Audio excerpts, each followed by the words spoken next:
भाजपा के वरिष्ठ नगर सेवक और पूर्व स्थायी समिति अध्यक्ष दयाशंकर तिवारी ने एलेक्सिस अस्पताल का बचाव करते हुए डॉक्टर घंटावार पर आरोप लगाया। उन्होंने कहा कि डॉक्टर घंटावार असामाजिक तत्वों के साथ साठगांठ है और डॉक्टर घंटावार अपने पद का दुरुपयोग कर नियमों के बाहर जाकर काम कर रहे हैं, तो वही मनपा आयुक्त भी डॉक्टर घंटावार को संरक्षण देने का काम कर रहे हैं, ऐसा आरोप भी उन्होंने लगाया।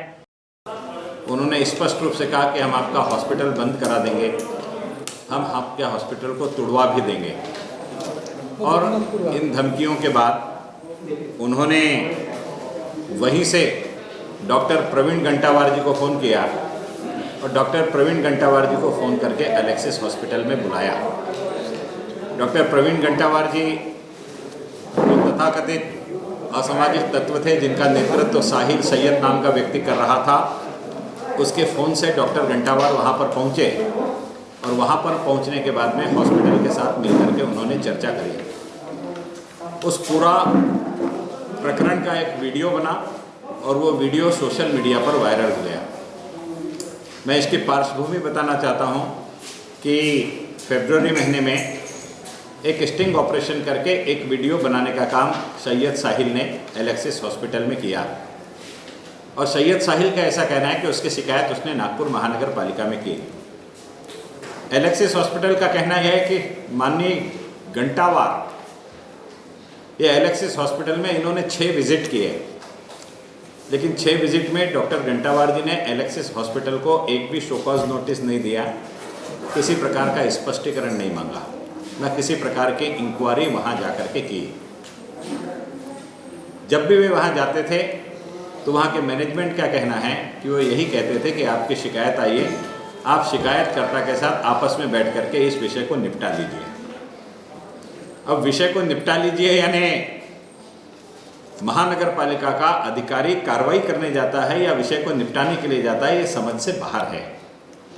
7वीं बार जब डॉक्टर घंटावार जी गए तो खुद नहीं गए, उस समय गुंडों के फ़ोन पर डॉक्टर घंटावार जी वहाँ गए और इस बात का वीडियो वायरल होने के कारण माननीय घंटावार जी ने अपने वरिष्ठों को इस प्रकरण की जानकारी दी और उसी दिन 4 तारीख को एलेक्सिस हॉस्पिटल को शो कॉज दिया गया। मैं यह बताना चाहता हूं कि जिस समय घंटावार जी वहाँ मौजूद थे, महाराष्ट्र के पूर्व मंत्री अनीस अहमद जी के छोटे भाई अल्ताफ अहमद जी का मुझे फ़ोन आया कि घंटावार जी अनाधिकृत तरीके से उनको परेशान कर रहे हैं। मैंने अल्ताफ अहमद जी से कहा कि अगर उन्होंने किसी प्रकार का आपको पत्र दिया है तो वे तुरंत कार्रवाई कर सकते हैं, अन्यथा पत्र देने के बाद आपको आपका पक्ष रखने का अधिकार मिलेगा, इसलिए आप किसी प्रकार से डरे नहीं। लेकिन ये वीडियो वायरल होने के बाद और उन्होंने जब यह भूमिका ली कि पत्र के बगैर हम आपसे बात नहीं करेंगे, तो 4 तारीख को डॉक्टर घंटावार जी ने पत्र दिया। नैसर्गिक स्थिति ऐसी है कि अगर किसी की शिकायत है तो जिसके बारे में शिकायत है वो उस शिकायत की कॉपी मांगता है, उस कॉपी को उस व्यक्ति को देना पड़ता है। उसके पश्चात उस शिकायत के अनुरूप जो उसकी शिकायत की गई है वो अपना उत्तर दाखिल करता है। एलेक्सिस हॉस्पिटल के मैनेजमेंट ने उस शिकायत की कॉपी मांगी और उस शिकायत की कॉपी को एलेक्सिस हॉस्पिटल के मैनेजमेंट को देने से नागपुर महानगर पालिका ने पूर्ण रूप से मना कर दिया गया, उनको नहीं दी गई, जो नेचुरल जस्टिस के विपरीत है। साथ ही साथ एलेक्सिस हॉस्पिटल को अपना पक्ष रखने के लिए केवल 24 घंटे का समय दिया गया और 24 घंटे का समय भी उस अवस्था में दिया गया कि उनको ये मालूम नहीं कि मेरी शिकायत क्या हुई है। बगैर शिकायत पत्र मिले वो एलेक्सिस हॉस्पिटल को उत्तर देने के लिए मजबूर किया गया। एलेक्सिस हॉस्पिटल ने अपना उत्तर दिया और एलेक्सिस हॉस्पिटल ने उत्तर देने के बाद में 7 तारीख को महानगर पालिका ने निर्णय लिया और 8 तारीख को महानगर पालिका ने वहाँ की जितनी भी सोनोग्राफी मशीन या रेडियोलॉजी की मशीनें थी सबको सील करने का निर्णय लिया। ये प्रकरण सामान्य प्रकरण नहीं है। भारत सरकार ने जो PCPNDT एक्ट बनाया हुआ है, उस एक्ट के अंतर्गत इसमें कार्रवाई करने के लिए एक समिति बनाई गई है, जिस समिति में गायनेकोलॉजिस्ट है, जिस समिति में रेडियोलॉजिस्ट है, जिस समिति में लॉ ऑफिसर है, जिस समिति में कलेक्टर ऑफिस का लॉ ऑफिसर है, जिस समिति में 4 NGOs है और इन सारे लोगों की मीटिंग होने के बाद में, मीटिंग ऑफ मिनट्स में इस पर चर्चा होने के बाद में, इसकी प्रोसीडिंग्स तैयार होने के बाद में उसके अनुरूप कार्रवाई की जाती है। ऐसी प्रक्रिया है। उसके बड़े अच्छे से नियम उल्लेखित है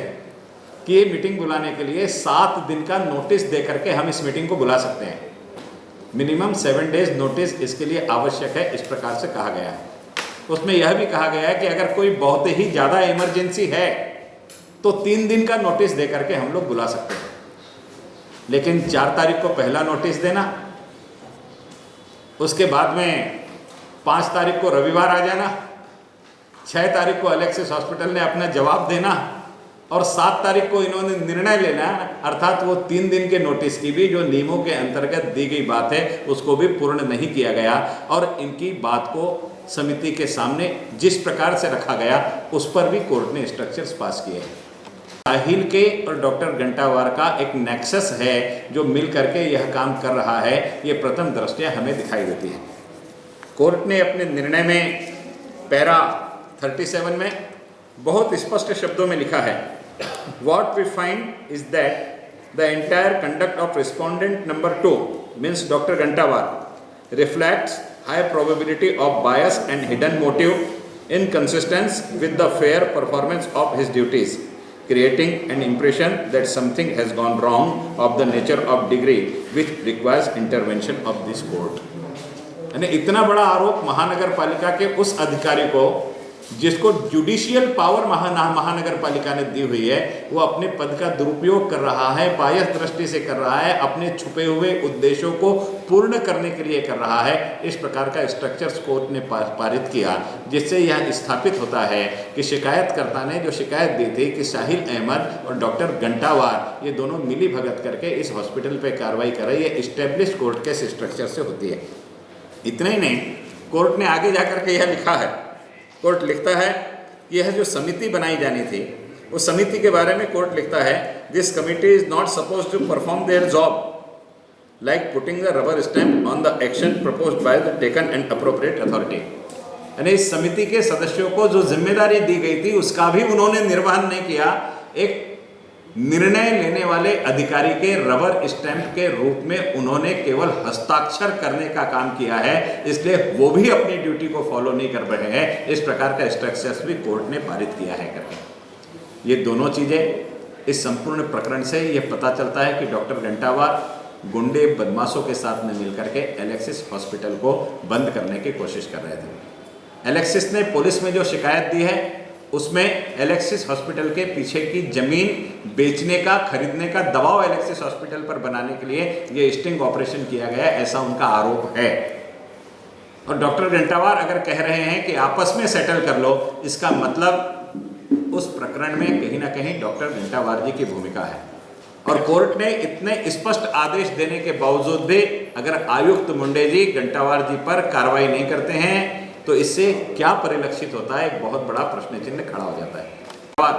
प्रशासन के सारे नियमों की अवहेलना करते हैं और इन सारी चीज़ों को करने के कारण महानगर पालिका का सभागृह उनको निलंबित करने का आदेश पारित करता है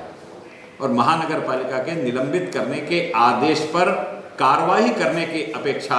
माननीय आयुक्त महोदय महानगर पालिका के सभागृह द्वारा पारित आदेश को ही विखंडित करने के लिए राज्य सरकार के पास भेज देते हैं। अर्थात इस अपराधी को शेल्टर करने का काम माननीय आयुक्त तुकाराम मुंडे साहब कर रहे हैं, इससे स्पष्ट रूप से दिखाई देता है।